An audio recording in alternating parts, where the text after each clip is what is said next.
Humanity's first contact with alien life didn't come with a polite handshake or an exchange of cultural artifacts. No, it came in the form of a massive holographic projection of a six-armed reptilian creature wearing what looked like battle armor made of chrome-plated hubcaps. The projection appeared simultaneously over every major city on Earth, causing 15 traffic pileups, 23 heart attacks, and one particularly unfortunate incident involving a wedding cake and a swimming pool. People of the insignificant dirt sphere designated E3721, the alien boomed in perfect if unnecessarily loud English. I am Grand Marshal Drock, representative of the glorious galactic hegemony.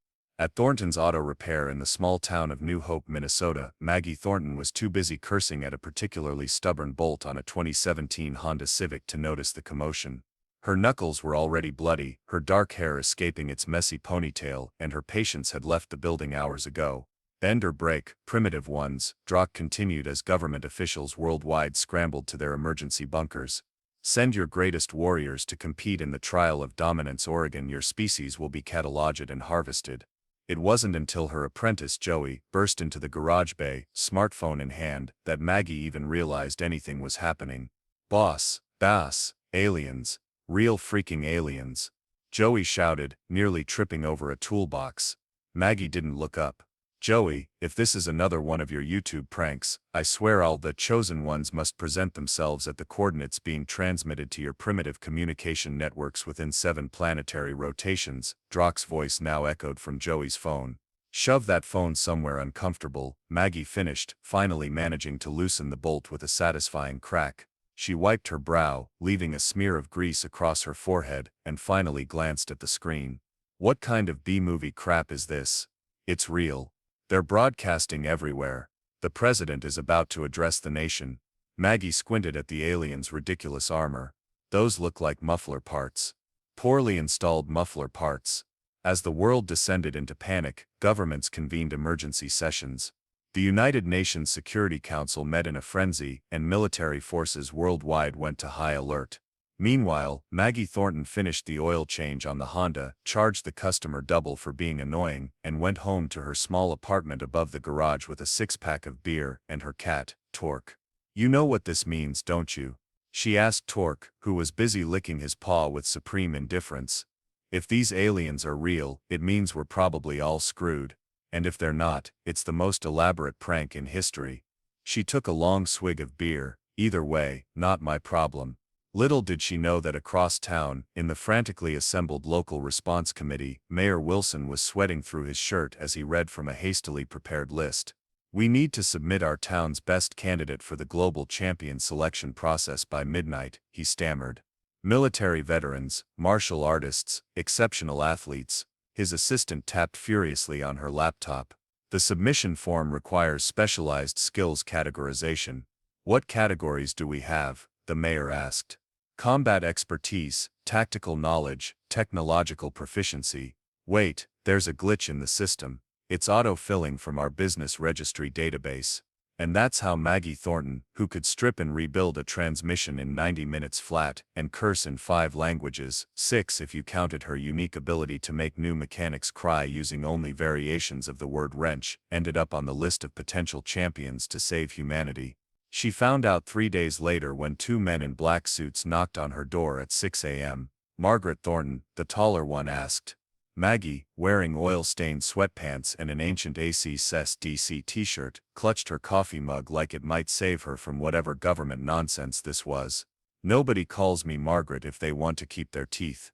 What do you want? Congratulations, the shorter agent said, not looking particularly congratulatory. You've been selected as Earth's representative for the galactic hegemony's trial of dominance. Maggie blinked once, twice, then she slammed the door in their faces. The door didn't stay closed for long. Within an hour, Maggie's small apartment was filled with government officials, military personnel, and one particularly nervous scientist who kept adjusting his bow tie. This has to be a mistake, Maggie said for the 15th time, pacing her tiny living room, while Torque watched from the safety of the refrigerator top. I fix cars. I'm not a warrior. I've never even been in a real fight. The bow-tied scientist, who had introduced himself as Dr. Everett Fletcher, cleared his throat. Actually, Miss Thornton, according to our records, you were involved in 3 bar fights last year alone. That's different. Pete deserved it for saying Ford transmissions are better than Chevy. Maggie snapped. And that other guy was cheating at darts. Regardless, interrupted General Hayes, a stern woman with more medals on her chest than Maggie had tools in her biggest box. The selection is final. The hegemony system processed your name and credentials, and they've locked it in. We can't change it now. What credentials? I dropped out of community college. The nervous aide beside the general fumbled with a tablet. According to what was submitted, you're an expert in mechanical warfare technologies with specialized knowledge in improvised weapons and innovative propulsion systems. Maggie stopped pacing. What idiot wrote that? Mayor Wilson, who had been trying to make himself invisible in the corner, suddenly found his shoelaces fascinating. Dr. Fletcher adjusted his bow tie again. The point is, Miss Thornton, the aliens have accepted you as Earth's champion. If we try to substitute someone else now, they might consider it a forfeit, or worse, an act of deception. So what exactly am I supposed to do? Maggie asked. Go up there and what? Change their oil? The trial of dominance appears to be a series of challenges, General Hayes explained. Based on the transmissions we've received, champions from different worlds compete to prove their species' worth. The losers get cataloged and harvested, whatever that means. Maggie finished. Yeah, I heard the scary lizard man. His species is actually closer to an amphibian, muttered Dr. Fletcher. Everyone ignored him. We have 4 days to prepare you, said the general.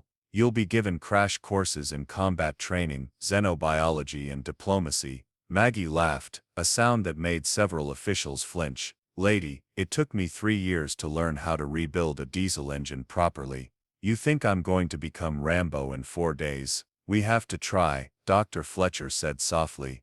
The alternative is unthinkable. Maggie looked around the room at the desperate faces. She thought about Joey, who despite being the most annoying apprentice in history, had potential. She thought about Mrs. Gunderson, the 80-year-old who brought in her vintage Mustang every month for unnecessary tune-ups just to have someone to talk to. She thought about Earth, messy, complicated, but home. Fine, she sighed. But I'm bringing my tools. The next 4 days were a blur of absurdity. Military trainers tried to teach her basic combat moves, which mostly resulted in Maggie using her natural talent for colorful profanity. Diplomats attempted to coach her in alien etiquette, which she dismissed as fancy nonsense. The only lessons that stuck were from the engineers who briefed her on what little they understood of alien technology. Their propulsion systems might use principles similar to our internal combustion, but with exotic materials, one engineer explained, showing her diagrams. Maggie studied them with more interest than she'd shown for anything else. This looks like a glorified pressure system with a quantum carburetor. Inefficient design. The night before departure, Maggie sat alone in her apartment, a half-empty beer in one hand and her favorite wrench in the other, a heavy custom machine tool that had seen her through countless repairs. Torque was curled in her lap, purring. What do you think, buddy? She asked the cat. Think I can fix this mess? Torque opened one eye, yawned and returned to sleeping. Yeah, that's what I thought too. Morning arrived with a military escort. A black SUV took Maggie to a remote airfield, where a strange craft waited, apparently reverse-engineered from recovered alien technology. Beside it stood a small group of officials and one tearful Joey. You'll do great, boss, he said, awkwardly handing her a paper bag. I made you a sandwich for the trip. Maggie, dressed in a custom flight suit with too many pockets and the name Thornton stitched across the chest, took the bag with a rare smile. Don't burn down my shop while I'm gone. General Hayes approached, holding out a slim case. The president wanted you to have this. It's a special communication device. It probably won't work once you're on their station, but a souvenir. Great. Maggie tucked it into one of her many pockets. Dr. Fletcher was the last to say goodbye. Remember what we discussed about their technology. Observation is your best tool. Maggie patted the large toolbox at her feet. No, this is my best tool, but I take your point. As she climbed the ramp into the strange craft, clutching her toolbox in one hand and the wrench in the other, someone called out, "Any last words for Earth, Miss Thornton?" Maggie turned, squinting in the morning sunlight. The crowd of officials, soldiers, and Joey waited expectantly, perhaps hoping for something inspiring, something historic. Yeah, she said finally. If I don't come back, Joey, the code to the supply cabinet is 1234, and someone feed my cat. With that, Earth's champion disappeared into the ship that would take her to the coordinates provided by the galactic hegemony. Humanity's fate now rested in the hands of a woman who couldn't even remember to pay her electricity bill on time, but could tell what was wrong with an engine just by listening to it. The universe, as it turns out, has a strange sense of humor. Saying that Maggie was unprepared for space travel would be like saying a goldfish is unprepared for mountain climbing. The journey was a nauseating blur of strange sensations, disorienting shifts in gravity, and what she could only describe as that feeling when you're about to sneeze but can't, except it's your entire body. When the transport finally stopped moving, Maggie was curled around her toolbox like it was a life raft. Never again, she muttered, as the door hissed open, revealing a cavernous docking bay that made her garage look like a matchbox. A pair of aliens that resembled 7-foot-tall praying mantises wearing what looked suspiciously like flight attendant uniforms clicked their mandibles at her. Welcome, welcome, Earth thing. Please disembark, exit promptly. The one on the left chittered in accented English.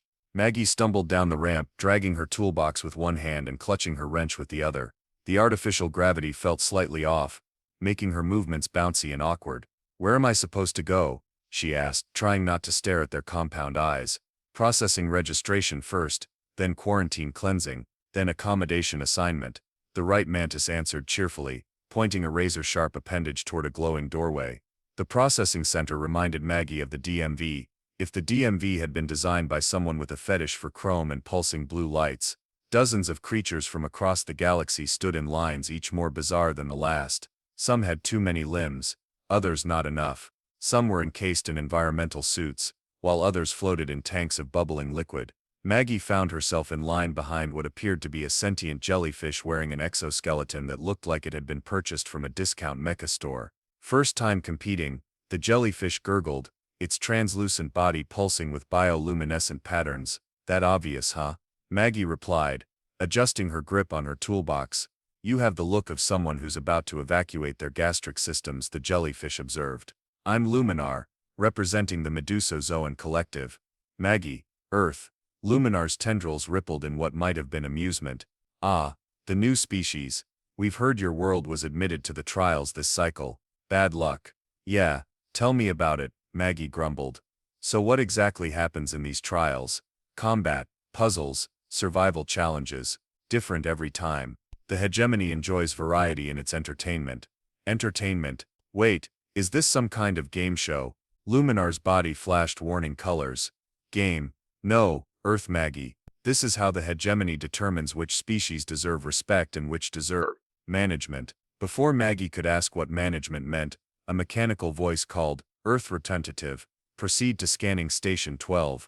The scanning station turned out to be an elaborate contraption that reminded Maggie of an automatic car wash crossed with an MRI machine. A bored-looking official with skin like polished obsidian waved her forward. Species? He asked without looking up from his console. Human. Weaponry. Maggie lifted her wrench. Just this. The official finally looked up, all three of his eyes blinking in sequence. That's a tool, not a weapon. Depends on how you use it, Maggie replied with a shrug.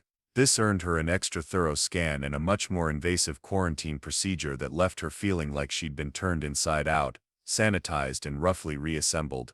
When she finally emerged into the competitor's area, Maggie found herself in a massive circular chamber with a high domed ceiling that displayed what looked like the view from orbit around a ringed planet. The space was divided into sections, each apparently designed for different species' comfort, and in the center stood the most impressive collection of warriors Maggie had ever seen.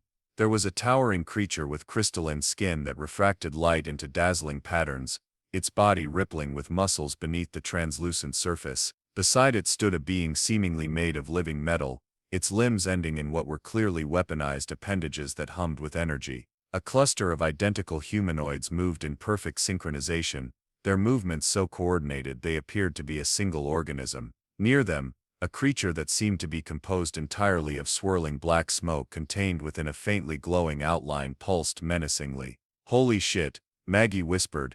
Impressive, aren't they? Came a voice from beside her. Maggie turned to find a surprisingly human-looking alien, albeit with metallic gold skin and 4 arms. The hegemony's finest champions. And who are you supposed to be? Tetran, cultural liaison officer, he said with a smile that showed too many teeth. I'm assigned to help the less advanced species navigate the trials. Less advanced? Listen, Goldfinger, where I come from, that's called being rude. Tetran's smile didn't falter. Where is the rest of your delegation? Your technical support? Your medical team? You're looking at it, Maggie said, patting her toolbox. Tetran's expression shifted to something between pity and amusement. Oh dear, well I suppose it is your species' first participation. He gestured to a door on the far side of the chamber. Your quarters are in section E3721, appropriate for your atmospheric requirements. The opening ceremony begins in 2 cycles. How long is a cycle? Approximately 1/4 of your Earth rotation. So, 6 hours. If that makes it simpler for you to understand, yes. Maggie resisted the urge to introduce her wrench to Tetran's smug face. Instead, she headed toward section E3721, acutely aware of the stares and whispers following her. Her assigned quarters turned out to be a small sterile room with furnishings that looked like they'd been hastily adapted from alien specifications. The bed was almost right, except it curved upward at both ends. The bathroom facilities required a 15-minute study before she dared use them. After stowing her toolbox under the strange bed, Maggie sat down and pulled out the communication device General Hayes had given her. As expected, it showed no signal. Well, Torque, she said to the empty room, your mom's in deep trouble now. A chime sounded, followed by a voice announcing, all champions report to the central arena for inspection and introduction. With a deep breath, Maggie grabbed her wrench and headed back out. As the door closed behind her, she didn't notice the small panel beside it flickering with a warning symbol, nor the slight hiss of escaping atmosphere from a failing seal. The room, like everything else in this place, wasn't quite right for humans. But in 6 hours that would be the least of her problems. The central arena was a marvel of engineering that would have impressed Maggie if she weren't so busy trying not to look terrified. A massive circular platform hovered in mid-air with no visible supports, surrounded by tiered seating that stretched upward for what seemed like miles. The seats were filled with thousands of aliens of all shapes and sizes, creating a cacophony of sounds that reminded her of a demolition derby crossed with an orchestra tuning up. The champions were arranged in a semicircle on the platform, each standing on a designated marker. Maggie's spot was between the living smoke creature and a being that appeared to be made entirely of interlocking geometric shapes that constantly rearranged themselves. Esteemed members of the Galactic Hegemony, boomed a voice that seemed to come from everywhere at once. Welcome to the 827th cycle of the Trial of Dominance. Grand Marshal Drak materialized in the center of the platform, his 6 arms raised dramatically. In person, his chrome armor looked even more like it had been cobbled together from spare automotive parts, a fact that gave Maggie a strange comfort. Today we welcome 12 champions, 11 returning species and 1 new addition to our galactic family. A spotlight suddenly illuminated Maggie, causing her to squint and raise her wrench instinctively. From planet E3721, designation Earth, we present their champion, Maggie Thornton. A murmur ran through the crowd, followed by what Maggie could only interpret as alien laughter. Is that a primitive impact tool? Whispered the geometric shape being beside her, its voice sounding like sliding puzzle pieces. It's a wrench, Maggie muttered. And it works just fine. Drak continued his bombastic introductions, each champion receiving significantly more applause than Maggie had. The crystalline being was introduced as the Shatterer of Stars, the metal creature was the Atomic Reconstructor. Even Luminar the jellyfish had an impressive title, the Neurotoxic Nightmare. This is so stupid, Maggie whispered to herself. I fix transmissions, I'm not the wrench wielder or whatever. The trials will begin tomorrow, Drak announced. Tonight, the champions will attend the traditional feast of commencement. As the platform began to descend, Maggie noticed a subtle vibration that didn't feel right. Her years of mechanical intuition triggered an alarm in her head. Something was off with whatever system kept this massive platform hovering.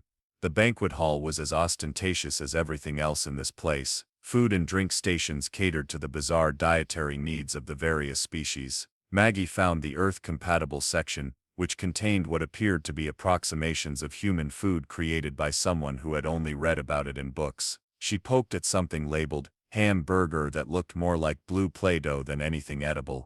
Your species consumes solid protein masses, correct? asked a voice behind her. Maggie turned to find one of the synchronized humanoids watching her with curious eyes. Up close, she could see that its skin had a faint metallic sheen, and its movements were unnaturally precise. "We eat food, yes," Maggie replied cautiously. "Fascinating. The hive considers your selection as champion, unusual." The humanoid tilted its head. "You appear to lack offensive capabilities." "Yeah, well, appearances can be deceiving." Maggie took a bite of the not hamburger and immediately regretted it. "What's your deal? You all move like you share a brain." "The hive is many bodies, one consciousness. We are Nexus Unit 7. It gestured to where the other identical beings were sampling different stations. "We function as one. So you're like space ants." Nexus Unit 7's expression didn't change. "A crude but not inaccurate analogy. And you are a mechanic." "That's right. I fix things. What is your combat function?" Maggie took another reluctant bite of her food. "I don't have one. I'm here because of a clerical error, but don't spread that around." Before Nexus Unit 7 could respond, a tremendous groaning sound filled the hall, followed by a sharp jolt that sent food and drinks flying. The artificial gravity flickered, causing several aliens to float momentarily before crashing back down. Alarm signals blared as Drock's voice came over the communication system. "Technical difficulties. Remain calm. System stabilization in progress." Another violent shudder ran through the structure. Maggie could feel it in her bones. This wasn't a minor glitch. "What's happening?" she asked Nexus Unit 7. "The gravitational compensators are failing," the humanoid replied with disturbing calmness. "If they collapse completely, this entire section of the station will implode." Maggie looked around at the panicking aliens. The staff were rushing about ineffectively while Drock barked contradictory orders. None of them seemed to know what to do. With a resigned sigh, Maggie grabbed her wrench. "Where's the maintenance access?" "You cannot possibly think to intervene," Nexus Unit 7 said. "These systems are beyond your primitive understanding." "Listen, Ant-Man, I've been fixing things my whole life. Maybe I don't understand your fancy space tech, but I know when something sounds wrong." Another violent shudder convinced the humanoid. "Access panel Delta 17 northeast corner." Maggie pushed her way through the crowd to find a panel recessed in the wall. It opened surprisingly easily, revealing a maze of pulsing conduits and crystalline components that she didn't recognize. Except for one thing. "That's a pressure regulator," she muttered, pointing to a component that was visibly vibrating. "And it's about to blow." She turned to Nexus Unit 7, who had followed her.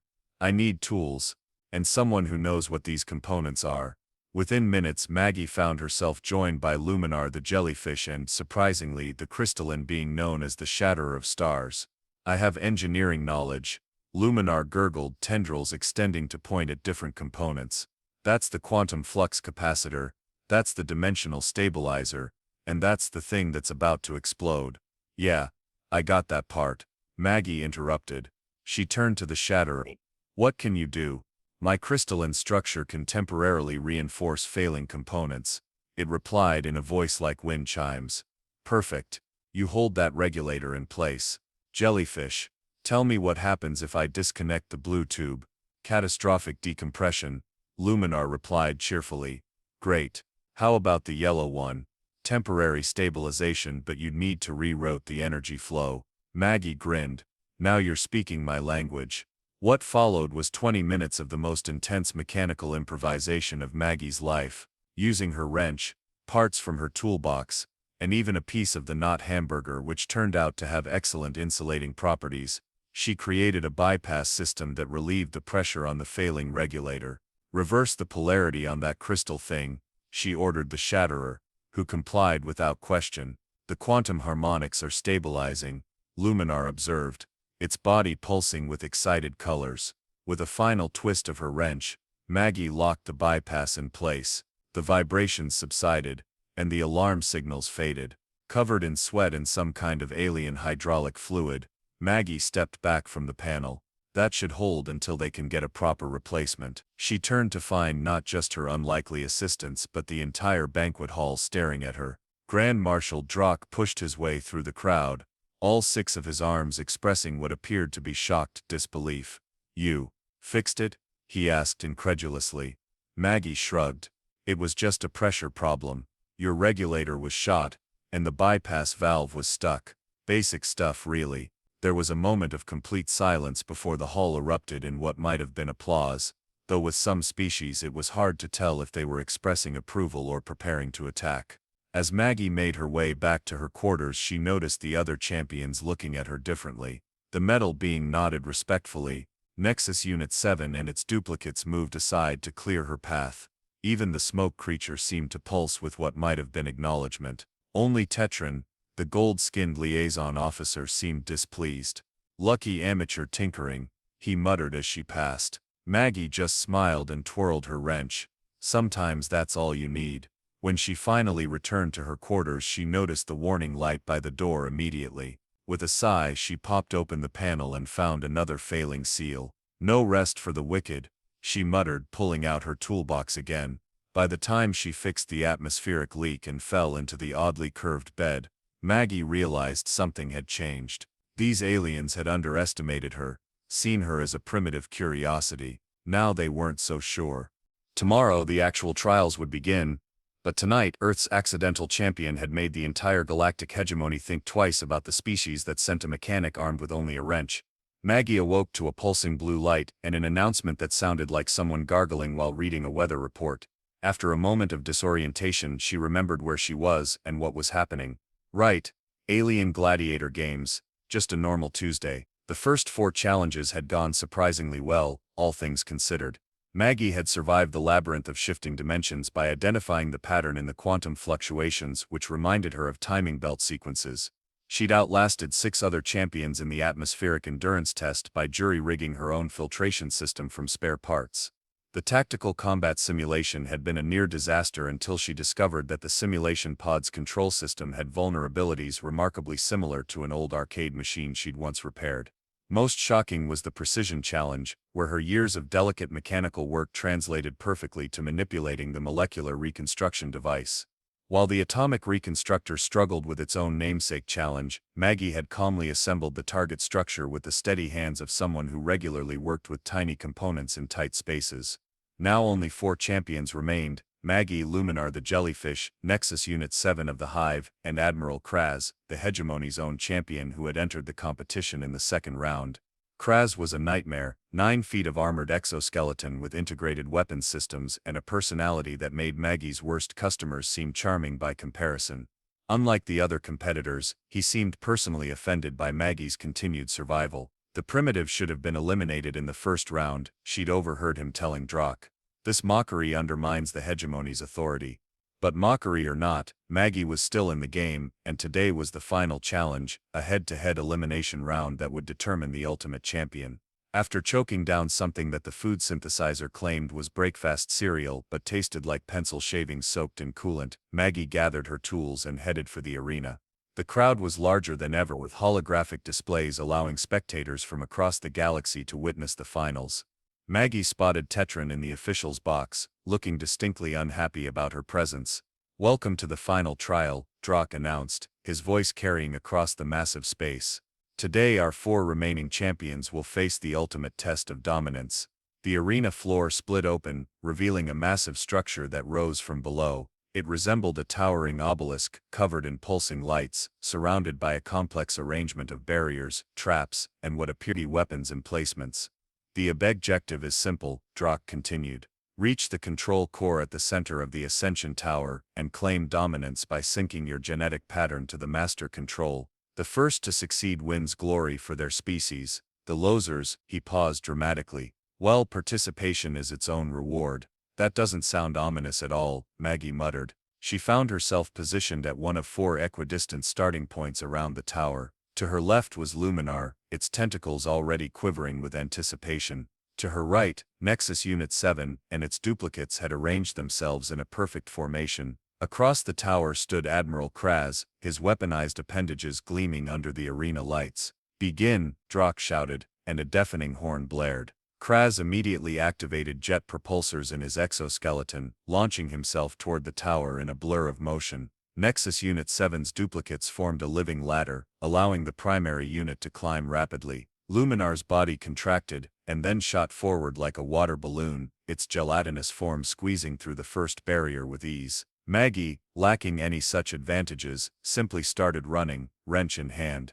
The first obstacle was a series of energy barriers that shifted patterns every few seconds. Kraz blasted through them with concentrated firepower. Nexus Unit 7 analyzed and predicted the pattern shifts. Luminar oozed between the gaps. Maggie stopped, studying the emitters creating the barriers. "Those look like modified containment field generators," she murmured. Spotting a maintenance panel nearby, she pried it open with her wrench and examined the circuitry inside. "Just as I thought, over-engineered garbage." With a few quick adjustments, she cross-wired the safety override, causing a momentary surge that created a brief gap in the barriers. She sprinted through, reaching the second level just as the system reset. Up ahead, Kraz was already battling automated defense drones, his integrated weapons making quick work of them. Nexus Unit 7 had split its forces, some units distracting the drones while others continued upward. Luminar had resorted to releasing toxic biochemicals that disabled several drones at once.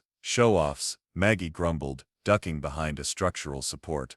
The drones were a problem. She had no weapons besides her wrench, and while it was excellent for fixing things, it wasn't going to do much against combat robots. Time for Plan B. Maggie spotted a drone control node attached to the tower's surface. Making a dash for it, she narrowly avoided being spotted by the patrolling drones and reached the access panel. Using her wrench to remove the cover, she found herself looking at a control system that was surprisingly similar to an engine management computer. "Let's see how you like a little performance tuning," she whispered, making several rapid adjustments. The node flickered, and suddenly 3 nearby drones switched direction, their targeting systems now identifying other drones as threats.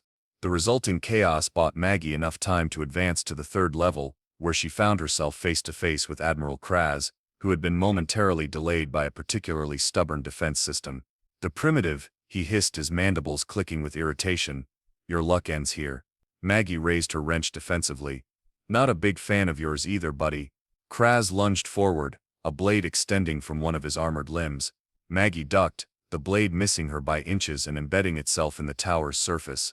As Kraz struggled to free his weapon, Maggie noticed something about his exoskeleton, specifically, the exposed joint servos that allowed his multiple limbs to move with such speed and precision. Without hesitation, she jammed her wrench into the nearest joint, twisting with all her strength. There was a satisfying crunch followed by a high-pitched whine as the servo locked up. Kraz roared in pain and anger, his limb now frozen in place. "You primitive saboteur," he bellowed, swinging at her with his remaining functional arms. "It's called mechanical advantage," Maggie shot back, rolling away and sprinting toward the next level.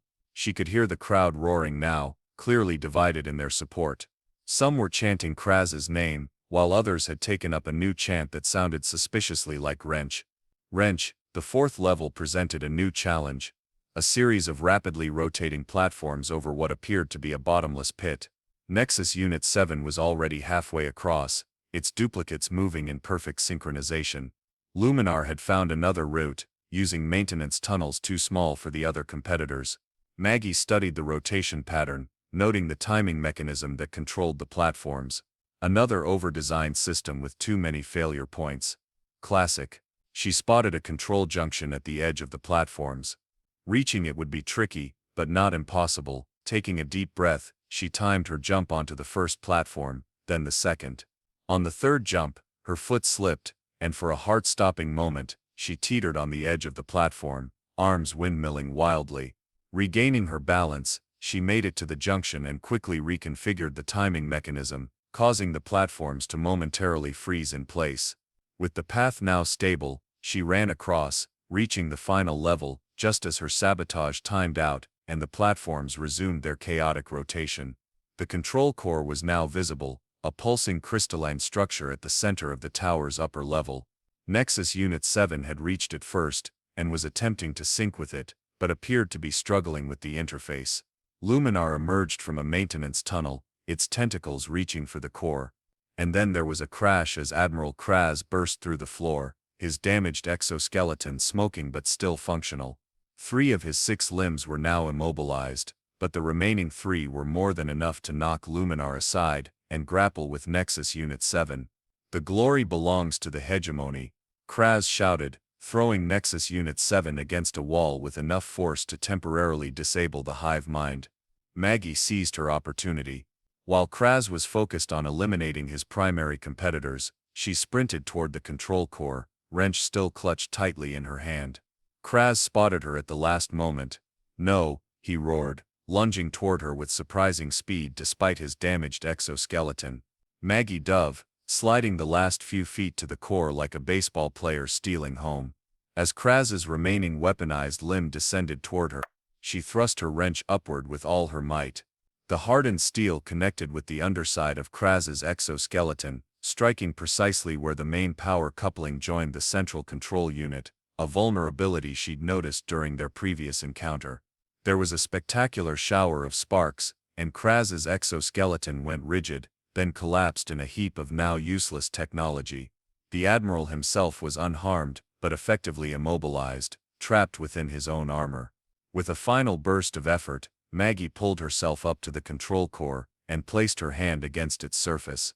The crystal pulsed, scanning her DNA, and then flashed with a brilliant white light that engulfed the entire arena.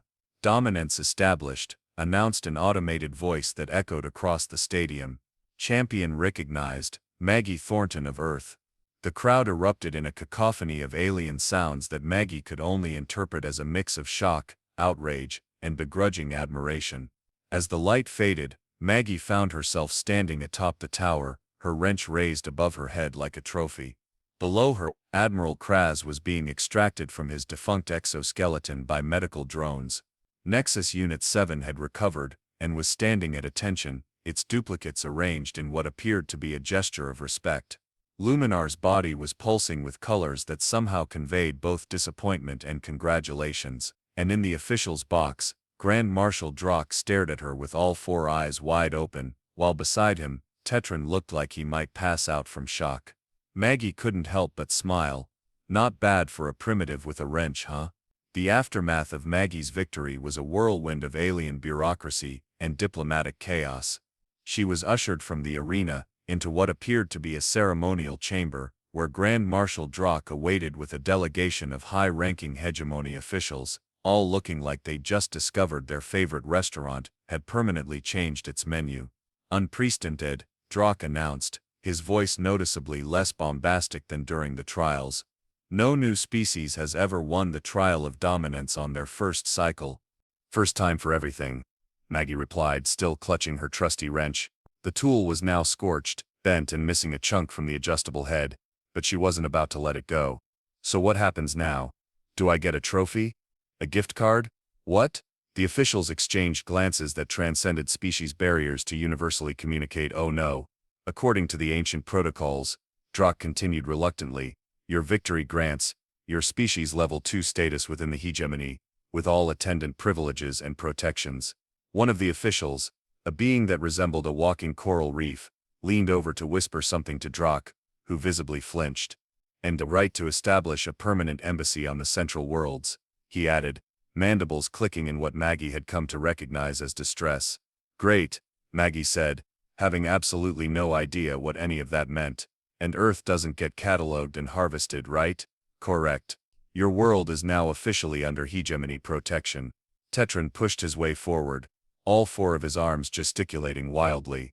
"This cannot stand. The primitive cheated. She sabotaged Admiral Kraz's exoskeleton." Maggie rolled her eyes. "I exploited a structural weakness. If his fancy suit couldn't handle a wrench, that's a design flaw." Before Tetran could respond, an unexpected voice interrupted. The Earth champion employed technical ingenuity within the established parameters of the competition. Nexus Unit 7 had entered the chamber, its duplicates forming a perfect semicircle behind it. "The Hive acknowledges her victory as legitimate, as does the Medusa Zoan Collective," added Luminar, who had somehow squeezed through an air vent to join the gathering. The humans' methods were refreshingly unconventional. Drock's mandibles clicked rapidly as he processed this unexpected support from the other competitors. "The ruling stands. Earth has achieved level 2 status." A series of documents were produced, signed or in some cases secreted upon or psychically imprinted, and ceremonially archived. Maggie found herself pressing her grease-stained thumbprint on more alien contracts than she could count. understanding perhaps 10% of what she was agreeing to. "Can I go home now?" she finally asked after what felt like hours of administrative rituals. "One final ceremony remains," Drock announced. The acknowledgement of the champion. Maggie was led back into the arena, which had been reconfigured into something resembling a massive amphitheater. The crowd had grown even larger, with holographic spectators now numbering in the millions. At the center of the arena stood a pedestal upon which rested a crystalline object shaped vaguely like Maggie's wrench, but significantly more ornate. "Behold," Drock proclaimed, "the symbol of the champion, crafted in the image of the victor's chosen weapon." "It's a tool, not a weapon," Maggie corrected automatically, then paused. "Wait, you made a crystal wrench. The symbol will be displayed in the Hall of Champions for all time, honoring your species' achievement." As Maggie approached the pedestal, she caught sight of Admiral Kraz standing off to the side, freed from his damaged exoskeleton, and looking significantly less impressive in what appeared to be the alien equivalent of a hospital gown. Their eyes met, and to Maggie's surprise, the Admiral gave her a slight nod of acknowledgement. The ceremony concluded with Maggie reluctantly accepting a small replica of the crystal wrench, and enduring what might have been the galaxy's longest standing ovation, though some species expressed appreciation by vibrating silently or releasing spores. 3 days later, after numerous diplomatic briefings, and a crash course in interstellar relations from increasingly frantic Earth officials who had arrived on the first diplomatic shuttle, Maggie found herself preparing to return home. Luminar had gifted her a small vial of bioluminescent fluid that supposedly would never stop glowing. "For when you need to work in dark places," the jellyfish had explained. Nexus Unit 7 had presented her with a data crystal containing what it described as basic mechanical knowledge suitable for primitive technicians, which Maggie later discovered was the equivalent of several engineering PhD programs. Even Tetran had grudgingly provided her with official hegemony credentials, identifying her as Margaret Thornton, Champion of Earth, Technical Advisor to the Galactic Hegemony. The last title had been added at the insistence of several hegemony engineering guilds who were fascinated by her simplistic yet effective solutions. As she boarded the ship that would take her back to Earth, Maggie was stopped by a final visitor, Grand Marshal Drock himself, looking uncomfortable without his ceremonial armor. "I wish to convey personal congratulations," he said, lowering his voice to what for him was probably a whisper but still made the bulkheads vibrate. "Your species has potential. Thanks, I guess," Maggie replied, adjusting the toolbox slung over her shoulder. "Your pressure regulators still need work, by the way. I left some notes with your engineering team." Drock made a sound that might have been a chuckle. "The hegemony has existed for 50,000 cycles. Perhaps some fresh perspective is valuable. Just don't try to catalog and harvest anybody else while I'm gone," Maggie said. "We might not all be good with wrenches, but humans don't like bullies." The journey back to Earth was considerably more comfortable than the trip out, with the ship's systems mysteriously reconfigured to better accommodate human physiology. Maggie spent most of it sleeping, dreaming of her garage and wondering if Joey had remembered to feed Torque. When the ship finally touched down at the same remote airfield from which she had departed, Maggie was surprised to find not just the expected military reception but what appeared to be a full-blown parade in progress. "What the hell is this?" she asked as she descended the ramp, squinting in the bright sunlight. General Hayes stepped forward, looking significantly more relaxed than when Maggie had last seen her. "Welcome home, Champion Thornton. Earth would like to thank you for, well, saving us from being cataloged and harvested. And for securing us level 2 status," added Dr. Fletcher, his bow tie as crooked as ever. "Do you have any idea what this means for humanity? We've been granted access to technology that would have taken us centuries to develop on our own." Maggie spotted Joey pushing through the crowd, Torque improbably perched on his shoulder like a furry parrot. "Boss, you're all over the news. They're calling you the wrench. There's action figures and everything." "Action figures?" Maggie groaned. "Please tell me they got my nose right this time." The weeks that followed were a blur of debriefings, interviews, and offers from every automotive company on the planet.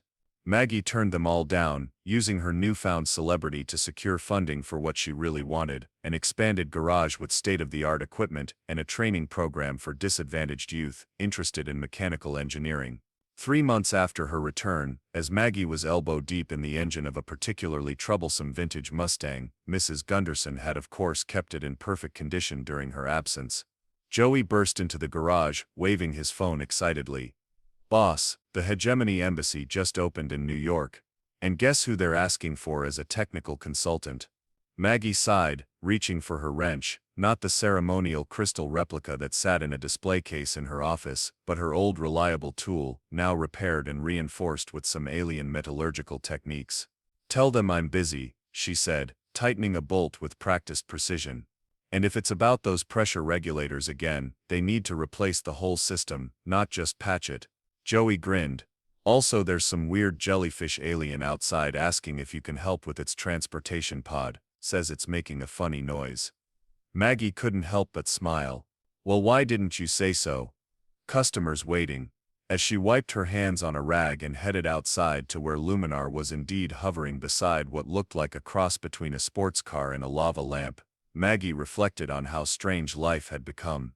Earth was now a recognized member of the galactic community. Alien technology was revolutionizing human society. And somewhere in the vastness of space, her crystal wrench sat in a hallowed hall, a testament to the day the Galactic Empire sent their greatest warriors, and humans sent one angry woman mechanic with a wrench. Torque, who had followed her outside, rubbed against her leg and meowed expectantly. Yeah, I know, Maggie told the cat as she pulled out her wrench and approached Luminar's pod. Just another day at the office.